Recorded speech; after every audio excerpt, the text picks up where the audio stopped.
నమస్కారం NS news కి స్వాగతం. నా పేరు ఉషా. ముందుగా ముఖ్యాంశాలు. తెలివి తక్కువ తెలియదు అనకు. మైనర్ బాలిక మీద హనీ ట్రాప్ కేసు పెట్ట నీకు రాదు. ఎందుకంటే మైనర్ మీద ఒక 25 ఏళ్ల అడ్డగాడిగా లైంగిక వేధింపులు చేసినప్పుడు హనీ ట్రాప్ కాదు. ఆమె హనీ ట్రాప్ చేసినా నువ్వు ట్రాప్ అయినావు దాంట్లో. దయచేసి అర్థం చేసుకోవాలి. ఇంకోటి ఏం చేసినారు బండి సంజయ్ గారు చివరికి? మొదట్లో ఏమో ఎలక్షన్లు వస్తేనేమో మతం వాడుకుంటాడు. ఇవాళ కొడుకులు లుచ్చా పనులు చేస్తే నేను బీసీ బిడ్డను, నా మీద అరాచకం జరుగుతుందంటాడు. చిన్నపిల్లల్ని రాజకీయాలకు తీసుకురావద్దంటాడు. 25 ఏళ్ళ అడ్డగాడిద చిన్నపిల్లగాడా? ఆ 17 ఏళ్ళ మైనర్ బాలిక చిన్నపిల్లనా? లేకపోతే నీ 25 ఏళ్ళ అడ్డగాడిద మైనర్ రావాడు? అడ్డగాడిద పనులు చేసి చిన్నపిల్లల్ని రాజకీయాలకు తీసుకురావద్దంటావా? ఈ సంస్కారం నీ కొడుకుది ఎక్కడి నుంచి రాలే బండి సంజయ్.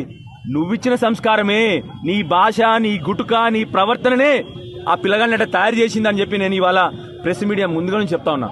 ఆ పిల్లగాడు అట్లా తయారైందంటే ఒకటా రెండా ఎన్ని నేరాలు చేసిన పిల్లగాడు మీ అందరికి తెలియదా?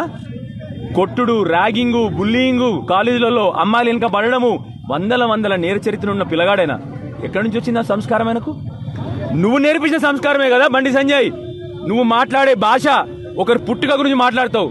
ఇవాళ ఏ పుట్టుక గురించి మాట్లాడతావు బండి సంజయ్? మరి చెప్పు, ఇవాళ ప్రజలకు చెప్పు. ఇవాళ చిన్నపిల్లల్ని రాజకీయాలకు తీసుకురావద్దని ఒక సెంటిమెంటు, ఆఖరికి మళ్ళొక సెంటిమెంట్. నిన్న ఎవరు నమ్మకండి నేను ఏబీవీపీ అని ఏడడం. ఏం దొంగ పనులు ఇవన్నీ? చేసే దొంగ పనులు. నీ ఏబీవీపీ చెప్పిందా ఈ పనులు చేసామని చెప్పి?